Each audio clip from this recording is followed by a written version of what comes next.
Hello दोस्तों, क्या हाल चाल। हाँ जी हाँ दोस्तों, मैं वापस आ गया हूँ अपने चैनल पर। सबसे पहले मैं बात करूँगा कि मेरा चैनल काफ़ी दिनों से इनएक्टिव क्यों है, क्योंकि काफ़ी सारे पर्सनल चीज़ें चल रही थी लाइफ में और उसको सॉर्ट आउट करना था। साथ ही कुछ काम भी निकल कर आ गए थे, इसलिए मैंने चैनल को थोड़ा सा दूर कर दिया था खुद से। पर अब मैं वापस आ गया हूँ तो मैं रेगुलरली वीडियो डालने की कोशिश करूँगा और साथ ही आपको सब्सक्राइब करने के लिए बोलूँगा। तो प्लीज़ अगर आप चैनल पर नए हो तो एक बार लाइक शेयर सब्सक्राइब कर दीजिए। सबसे पहले मैं बात करूँगा यहाँ पर अल्फ़ा मूवी के बारे में। जी हाँ दोस्तों, अल्फ़ा मूवी कुछ दिनों पहले रिलीज़ हुई थी फ्राइडे के दिन, और वो मैंने मूवी देख ली है। तो उसके बारे में थोड़ी सी बातचीत करूँगा और आपको शायद मेरे बातों से या मेरे कही गई चीज़ों से आपको शायद आप इत्तेफाक या जुड़ाव महसूस ना करें। तो सबसे पहले बात करूँगा मैं यहाँ पे अल्फ़ा मूवी के बारे में। तो अल्फ़ा मूवी मुझे काफ़ी अच्छी लगी तो है, पर उसमें कुछ जो चीज़ें जो दिखाई गई है वो मुझे डाइजेस्ट मैं नहीं कर पाया हूँ।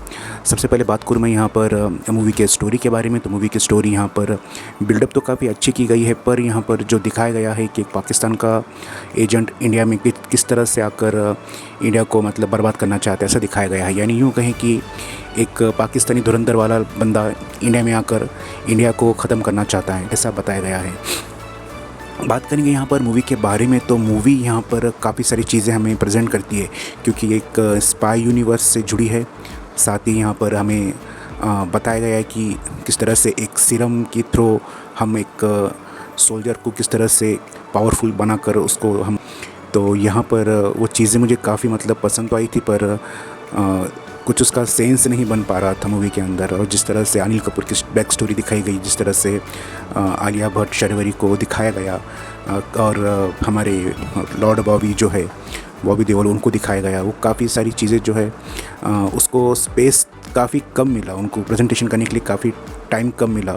और स्टोरी के ऊपर फोकस करते हुए भी कुछ चीज़ें जो है खींची हुई सी लगती है मूवी के अंदर।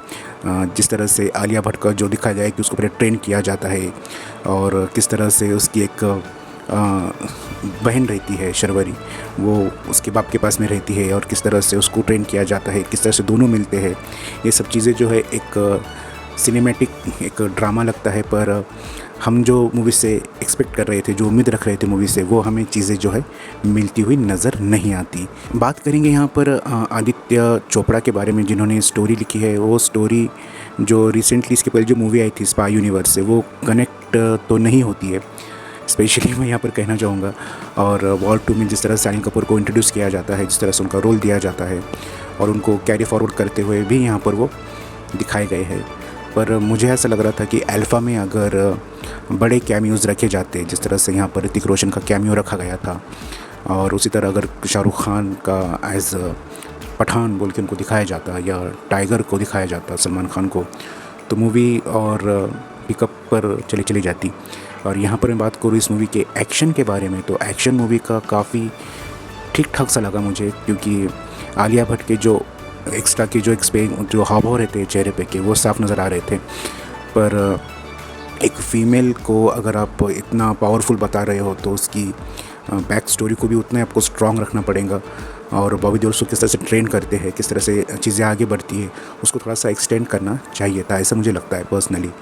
और फिर यहाँ पर जो क्लाइमैक्स की ओर जब मूवी दौड़ती है, तो एक छोटा सा कैमियो अपने कबीर चाचा आते हैं, तो उनको पता नहीं क्या बना दिया था, जापानीज़ बाबा बना दिया था, या जापान में कहीं रह रहा था, उनका वो लुक बताया गया, उनकी एंट्री दिखाई गई, तो मुझे कुछ वो खास पसंद नहीं आई।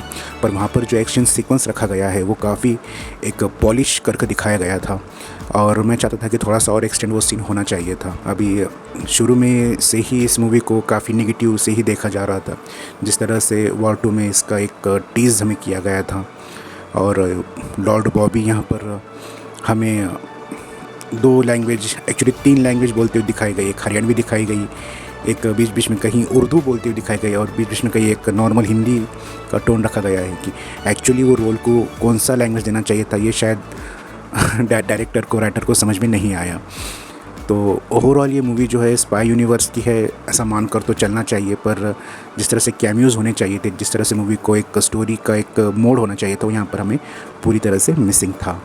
ये तो हो गई अल्फ़ा के बारे में बात।